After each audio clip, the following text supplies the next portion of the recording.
ఓం శ్రీ మహాగణాధిపతయే నమః. సరస్వత్యై నమః. శ్రీ గురుభ్యో నమః.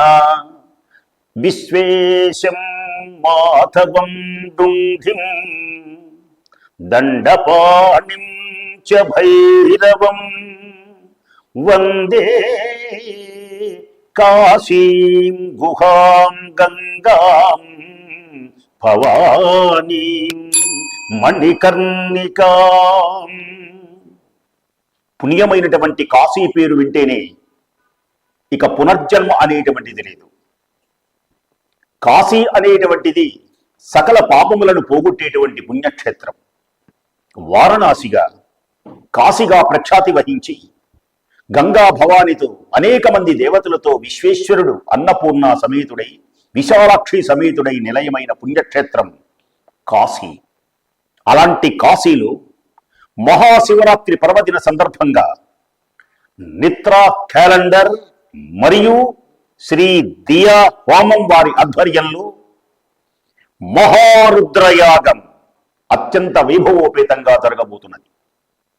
అయితే ఫిబ్రవరి 20 నుండి అంటే 2025 ఫిబ్రవరి 20 నుండి 26 వరకు మహాశివరాత్రి సందర్భంగా కాశీ మహాక్షేత్రంలో హనుమాన్ ఘాట్ దగ్గరలో కాశీ కామకోటేశ్వర మందిరమునందు అత్యంత వైభవోపేతంగా జరగబోతున్నది.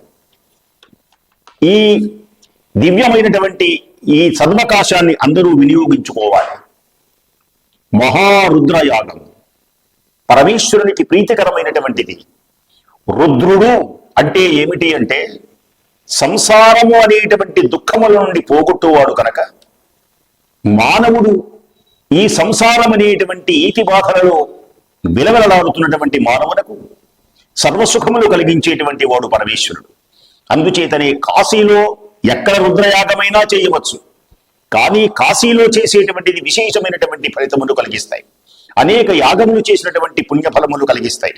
మహారుద్రయాగం 1331 సార్లు, తద్దశాంశంగా 121 సార్లు హోమం జరుగుతుంది.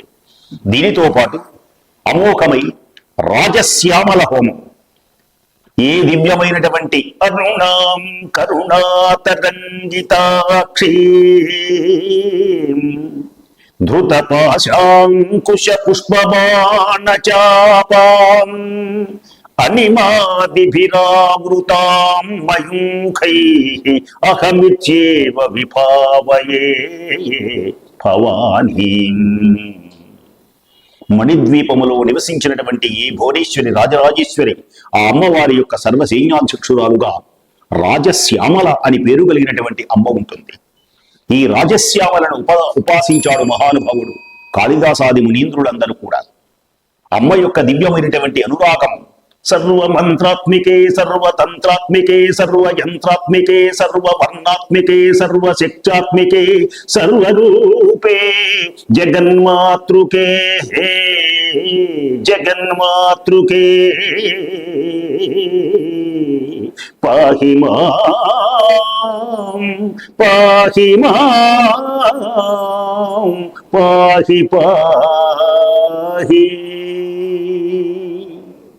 హోమములు చేయటం వల్ల ఈమెని వ్యాపారములే కాదు అఖండమైనటువంటి విద్య కలుగుతుంది. పరమ మూఢుడు మహాజ్ఞానిని చేసేటువంటి పరమ దరిద్రుణ్ణి భాగ్యవంతునిగా మార్చేటువంటిది, దురదృష్టంతో బాధపడేటువంటి వ్యక్తులను అదృష్టవంతులుగా మార్చగలిగినటువంటిది రాజశ్యామల అమ్మవారు. అట్టి హోమం జరుగుతుంది ఇక్కడ. మరొక విశేషం ఏమిటి అంటే కాలభైరవుడు. కాశీకి క్షేత్రపాలకుడు ఎవరు అంటే కాలభైరవుడు. శోకమోహ దైన్యలోపకోపతాపనాశనం శోకమోహ దైన్యలోపకోపతాపనాశనం కాలభైరవం భజే కాశికాపురాధినాథ కాలభైరవం భజే. ఈ దివ్యమైనటువంటి కాలభైరవ స్మరణ వలన, ఈ కాలభైరవ హోమం వలన అకాల మృత్యు దోషములు తొలగిపోతాయి, క్షుద్రపీడలు తొలగిపోతాయి, దుష్ట భావములు తొలగిపోతాయి, శోకం, మోహం, దైన్యం, లోపం, కోపం, తాపం తీరిపోతాయి. అంతకంటే మానవుడికి కావలసినదేమున్నది? మరొక విశేషం ఏమిటి అంటే, శ్రీ సూక్త, పురుష సూక్తములతో, దుర్గా సూక్తములతో, మన్య సూక్తములతో, నరసింహ సూక్తములతో, సుదర్శన హోమములతో అత్యంత వైభవోపేతంగా ఇక్కడ హోమములు జరుగుతాయి కాశీలో. వీటి వల్ల జరిగేటువంటిది రుణ విముక్తి జరుగుతుంది, మానసిక వ్యధలు తొలగిపోతాయి, శత్రువుల నివారణ జరుగుతుంది, కోర్టు కేసులు ఉంటాయి, ఇవన్నీ కూడా వాటి యందు జయం కలుగుతుంది.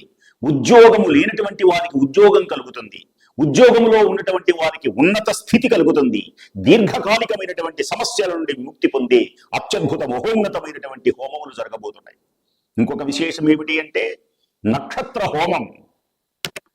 ఏ మానవుడైనా ఏదో ఒక నక్షత్రంలో పడతాడు, అశ్విన్యాది నక్షత్రం. ఆ నక్షత్ర దోషములు ఏ గ్రహాః అరిష్ట స్థానేషు స్థితాః, ఏ దుష్టగ్రహంలో జన్మించినప్పటికీ ఈ నక్షత్ర హోమమును సందర్శించటం వలన, ఈ నక్షత్ర హోమములో పాల్గొనటం వలన, నక్షత్ర హోమమును చేయించుకోవటం వలన అశ్విని మొదలైనటువంటి 27 నక్షత్రములలో ఉన్నటువంటి దోషములన్నీ కూడా తొలగిపోయి, ఆయా రాసులలో ఉన్నటువంటి దుష్ట గ్రహముల యొక్క బాధలు కూడా తొలగిపోయి ఆనందం కలుగుతుంది. మరొక విశేషం అత్యద్భుతమైనది మహారుద్రయాగం. మహారుద్రయాగం శివునికి అత్యంత ప్రీతికరమైనటువంటిది, ఆరాధనతో కూడినటువంటిది. తన మీద ఎవరైతే అభిషేకం చేస్తారో ఆవు పాలతో, ఆవు పెరుగుతో, ఆవు నెయ్యితో, ఈశ్వరుడు ఆనందిస్తాడు. ఈశ్వరుడే స్వయంగా చెప్పాడు, లింగాకృతిలో ఉన్నటువంటి నన్ను అభిషేకము కనుక చేసినట్లయితే కోరినటువంటి కోరికలు నెరవేరుస్తాను అని. లోక కళ్యాణార్థం ఈ యాగం జరుగుతున్నది.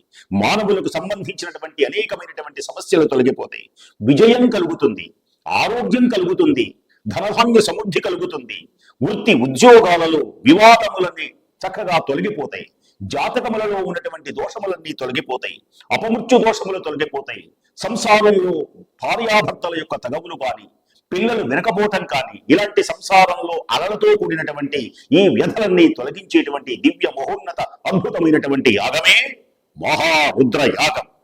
ఆ తరువాత అత్యంత ప్రాధాన్యత వహించింది, మనోహరమైనటువంటిది పార్వతీ పరమేశ్వరుడు యొక్క దివ్య కళ్యాణం. అందులో కాశీలో మహానుభావుడైనటువంటి పుణ్యక్షేత్రం కాశీ. కాశీ భక్త యోగ పదన్యాసి వారణాసి. అన్నిటి క్షేత్రములలో గొప్పదైనటువంటి క్షేత్రం వారణాసి. ఈ వారణాసి ద్వాదశ జ్యోతిర్లింగములలో ఒకటి, అష్టాదశ పీఠములలో ఒకటి. భారతదేశంలో అష్టాదశ పీఠములతో, ద్వాదశ జ్యోతిర్లింగములతో ప్రకాశించే క్షేత్రాలు 3 ఉన్నాయి. అందులో ప్రప్రథమైనటువంటిది కాశీ. అష్టాదశ పీఠం అమ్మవారికి నిలయమైనటువంటి విశాలాక్షి, అన్నపూర్ణలతో ఉన్నటువంటి విశ్వేశ్వరుడు. ఇక రెండవది శ్రీశైలంలో ఆ దివ్యమైనటువంటి భ్రమరాంబికా సమేతుడైనటువంటి మహానుభావుడు మల్లికార్జునుడు. అలాగే ఉజ్జయినిలో మహాకాళీ సమేతుడైనటువంటి కాళేశ్వరుడు. అష్టాదశ పీఠముల జ్యోతిర్లింగములతో ప్రకాశించే అద్భుతమైనటువంటి ఈ క్షేత్రంలో పార్వతీ పరమేశ్వరుడు యొక్క దివ్యమైనటువంటి కళ్యాణం, లోక కళ్యాణం, అమ్మల గన్న అమ్మ, మూగురమ్మల మూల పుటమ్మ. అలాంటి దివ్యమైనటువంటి కళ్యాణము, లోక కళ్యాణమును కనుక చూసినా చేసినా వివాహములు కానటువంటి వారికి వివాహములవుతాయి, జాతకరీత్యా దోషములన్నీ తొలగిపోతాయి. అలాంటి పరమేశ్వరుల యొక్క, పార్వతీ పరమేశ్వరుల యొక్క దివ్య కళ్యాణాన్ని మనమందరం సందర్శించి మహోన్నతమైనటువంటి కాశీ పుణ్యక్షేత్రాన్ని మనమందరం సందర్శించాలి. 20 తారీఖు నుంచి 26వ తారీఖు వరకు.